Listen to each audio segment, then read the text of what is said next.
Good evening, a very warm welcome back to our channel. Friends, ఈరోజు ఈ వీడియోలో నేను బ్యాంక్ నిఫ్టీ నెక్స్ట్ వీక్ ఎలా బిహేవ్ చేయబోయే అవకాశం ఉందో ఒకసారి క్లియర్గా డిస్కస్ చేసుకోవడానికి ట్రై చేద్దాం. సో ఈ వీక్ మనం కన్సిడర్ చేసినట్టయితే బ్యాంక్ నిఫ్టీలో ఒక మంచి సెల్లింగ్ క్యాండిల్ అనేది కనిపించడం జరిగింది. సో ఇప్పుడు నెక్స్ట్ వీక్ ఎలా ఉండబోతుంది అంటే, ఫర్ ఎగ్జాంపుల్, ఈ యొక్క సెల్లింగ్ ప్రెషర్ అనేది మార్కెట్లో ఏదైతే ఉందో అది నెక్స్ట్ వీక్ కూడా కంటిన్యూ అవబోతుందా, లేదంటే ఏమైనా రివర్సల్ వచ్చే అవకాశం ఉందా, లేదు అంటే ఇండు కాకుండా ఇంకేమైనా జరిగే అవకాశం ఉందా అని చెప్పి డిస్కస్ చేసుకోవడానికి ట్రై చేద్దాం. ఆల్రెడీ ఒక ఛానల్ని కన్సిడర్ చేయడం జరిగింది. సో ఈ ఛానల్ ని మనం క్లియర్ గా అబ్జర్వ్ చేసినట్టయితే, సో వన్స్ ఎప్పుడైతే మార్కెట్ ఈ యొక్క ఛానల్ యొక్క లోని రీచ్ అవుతుందో, సో రీచ్ అవ్వగానే ఇక్కడ నుంచి జనరల్ గా బయ్యర్స్ అనే వాళ్ళు యాక్టివ్ అయ్యి మార్కెట్ ని పైకి పుష్ చేయడం జరిగింది. అదవుతుందా ఫ్రెండ్స్? వన్స్ మార్కెట్ ఈ లెవెల్ ని రీచ్ అవ్వగానే అక్కడ నుంచి బయ్యర్స్ అనే వాళ్ళు యాక్టివ్ అయ్యి మార్కెట్ ని పైకి పుష్ చేస్తూ వచ్చారు. సో ఇప్పుడు మనం క్లియర్ గా అబ్జర్వ్ చేసినట్టయితే ప్రెసెంట్ మార్కెట్ వచ్చేసరికి ఆ యొక్క లెవెల్ దగ్గరే ట్రేడ్ అవుతూ ఉంది. సో మేబీ ఇక్కడ నుండి మళ్ళీ మార్కెట్ లో బయ్యింగ్ ప్రెషర్ అనేది కనిపించే అవకాశం ఉంది. ఓకేనా? అర్థమైంది కదా ఫ్రెండ్స్? సో మేబీ ఇక్కడ నుంచి బయ్యర్స్ అనే వాళ్ళు యాక్టివ్ అయ్యి మళ్ళీ మార్కెట్ ని పైకి తీసుకొని వెళ్ళే అవకాశం ఉంది. ఇది ఫస్ట్ పాయింట్. సెకండ్ పాయింట్ వచ్చేసరికి ఒక ట్రెండ్ లైన్ కదా. సో ఈ యొక్క ట్రెండ్ లైన్ గనక మార్కెట్ గనక బ్రేక్ చేసింది అనుకోండి, హ్యూజ్ ఫాల్ అనేది మనం అబ్జర్వ్ చేసే అవకాశం ఉంది. అర్థమైంది కదా ఫ్రెండ్స్? ఎప్పుడైతే మార్కెట్ ఈ యొక్క లెవెల్ ఏదైతే ఉందో ఆ లెవెల్ దగ్గర బ్రేక్ గనక ఇచ్చినట్టయితే అప్పుడు మార్కెట్లో హ్యూజ్ ఫాల్ అనేది కనిపించే అవకాశం ఉంది. అర్థమైంది కదా? సో ఇప్పుడు మనం ఏం చెయ్యాలి? వన్స్ ఫాల్ వస్తుంది అని అనిపించేటప్పుడు ఏం చేయాలి, లేదు ఇక్కడ నుంచి మార్కెట్ పైకి వెళ్తుంది అని అనుకునేటప్పుడు ఏం చేయాలో తెలుసుకోవడానికి నేను ఏం చేస్తానంటే, డైలీ టైం ఫ్రేమ్ నుంచి hourly time frame either 1 hour కానీ 4 అవర్స్ కానీ కన్వర్ట్ చేసి ఎక్స్ప్లెయిన్ చేయడానికి ట్రై చేస్తాను. జాగ్రత్తగా వినండి. అవర్లీ టైం ఫ్రేమ్లోకి కన్వర్ట్ అవ్వడం జరిగింది. సో ఇప్పుడు మన ప్లాన్ ఆఫ్ యాక్షన్ ఏంటి అంటే, మార్కెట్లో మనం ఐదర్ లాంగ్ పొజిషన్స్ అయినా తీసుకోగలము, లేదంటే షార్ట్ పొజిషన్స్ అయినా తీసుకోగలము. ఓకేనా? సో షార్ట్ పొజిషన్స్ ఎక్కడ కన్సిడర్ చేయాలి అండ్ అలానే లాంగ్ పొజిషన్స్ ఎక్కడ కన్సిడర్ చేయాలో క్లియర్గా డిస్కస్ చేసుకుందాం. ఫస్ట్ వచ్చినట్టయితే ఫస్ట్ అండ్ మోస్ట్ పాయింట్ ఏంటి అంటే, మార్కెట్ ఆల్రెడీ ఒక మంచి మూవ్ అనేది ఇచ్చింది. అర్థమైందా ఫ్రెండ్స్? మంచి మూవ్ ఇచ్చింది కాబట్టి, సో మార్కెట్ ఆల్రెడీ ఒక మంచి మూవ్ ఇచ్చింది. So mostly market next week వాలటైల్గా ఉండే అవకాశం ఉంది. అది కూడా ఏ యొక్క రేంజ్లో ఉండే అవకాశం ఉంది అంటే 47,300. సో అర్థమైందా ఫ్రెండ్స్? ఈ యొక్క సపోర్ట్ ఏరియా ఏదైతే కనిపిస్తుందో 47,300 నుండి 47,950 అంటే ఆల్మోస్ట్ 48,000 అనుకుందాం. 48,000 నుంచి 47,300 వరకు మ్యాక్సిమం మార్కెట్ అనేది ఒక వాలటాలిటీ రేంజ్లో ఉండే అవకాశం ఉంది. అర్థమైంది ఫ్రెండ్స్? సో ఈ యొక్క వాలటాలిటీ మార్కెట్లో కనిపించేటప్పుడు జనరల్గా మనం ఏ పొజిషన్స్ తీసుకున్నా సరే లాసెస్ ఫేస్ చేసే అవకాశం ఉంటుంది. అర్థమైందా? సో ఈ యొక్క రేంజ్లో ఉండేటప్పుడు మనం మార్కెట్లో ఎటువంటి పొజిషన్స్ కూడా తీసుకోవద్దు. ఎప్పుడైతే మార్కెట్ 47,300 అండ్ అలానే 48,000 ఈ యొక్క లెవెల్ మధ్యలో ఉంటుందో ఆ యొక్క లెవెల్లో ఉండేటప్పుడు మనం ఎటువంటి పొజిషన్స్ తీసుకోం.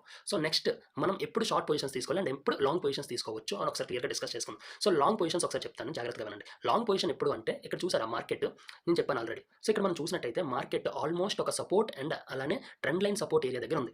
అవునా? సో వన్స్ ఎప్పుడైతే మార్కెట్ 47,300 లెవెల్ అనేది బ్రేక్ అవుతుందో, సో బ్రేక్ అయిన తర్వాత మేబీ ఆ యొక్క బ్రేక్అవుట్ అనేది ఫేక్ బ్రేక్అవుట్ అయ్యే అవకాశం ఉంది. అర్థమైందా? సో ఫేక్ బ్రేక్అవుట్ అవుతే జనరల్గా స్టాప్ లాస్ అనేది హంట్ చేసి మార్కెట్ పైకి వెళ్ళే అవకాశం ఉంటుంది. దీన్నే మ్యాన్యుపులేషన్ అంటాం.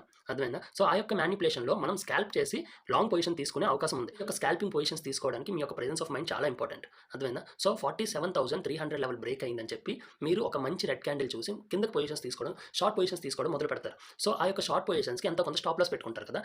సో దీన్ని ఒక బిగ్ ప్లేయర్ క్యాచ్ చేసి మేబీ అక్కడ ప్రైస్ని మ్యాన్యుపులేట్ చేయడానికి ఆ యొక్క లెవెల్ని అప్పటికి బ్రేక్ చేసి ఉంటారు. అర్థమైందా? సో అలాంటి మ్యాన్యుపులేషన్లో మనం ట్రాప్ అయ్యే అవకాశం ఉంటుంది. సో ఇలాంటివి జరగకూడదు అంటే జనరల్గా మనం రీటెస్ట్ చేసేంత వరకు వెయిట్ చేస్తాం. ఈ యొక్క షార్ట్ పొజిషన్స్ తీసుకునే వాళ్ళు ఎవరైతే ఉన్నారో వాళ్ళు స్టాప్ లాస్లు అన్ని హంట్ చేస్తూ మార్కెట్ పైకి వెళ్ళే అవకాశం ఉంటుంది. సో ఆ ఏరియాలో జనరల్గా మనం స్కాల్ప్ చేసి లాంగ్ పొజిషన్ తీసుకుంటే మనం మంచి ప్రాఫిట్ బుక్ చేసుకునే అవకాశం ఉంటుంది. సెకండ్ పాయింట్ వచ్చేసరికి మనం లాంగ్ పొజిషన్ మళ్ళీ ఎప్పుడు కన్సిడర్ చేస్తామంటే 48,000 లెవెల్ ఏదైతే ఉందో ఆ లెవెల్ని మార్కెట్ క్రాస్ చేసి 1 అవర్ అయినా, అర్థమవుతుంది ఫ్రెండ్స్, ఆ లెవెల్ని మార్కెట్ క్రాస్ చేసి 1 అవర్ అయినా ఆ యొక్క లెవెల్ పైన వెయిట్ చేయాలి. సో వన్స్ వెయిట్ చేసినట్టయితే అప్పుడు మనం లాంగ్ పొజిషన్స్ తీసుకోవచ్చు. అంతేగాని అప్పటి వరకు ఎటువంటి లాంగ్ పొజిషన్స్ తీసుకోకూడదు. ఎందుకు అంటే జనరల్గా ఇక్కడ మార్కెట్ వచ్చేసరికి ఒక లోన్ క్రియేట్ చేసుకుంది కదా, మేబీ మార్కెట్ నుంచి మళ్ళీ పైకి వెళ్ళి ఒక డబ్ల్యూ ప్యాటర్న్ చేసే అవకాశం ఉంది. అర్థమైందా ఫ్రెండ్స్? అందుకే నేను ఏమంటున్నానంటే, ఈ యొక్క లెవెల్ దగ్గర మార్కెట్ బ్రేక్ అయిన తర్వాత అట్లీస్ట్ 1 అవర్ అయినా వెయిట్ చేయాలి ఆ యొక్క లెవెల్ పైన. సో అలా వెయిట్ చేసినట్టయితే మేబీ అక్కడి నుంచి పొజిషన్స్ పైకి క్యారీ ఫార్వర్డ్ చేసే అవకాశం ఉంటుంది.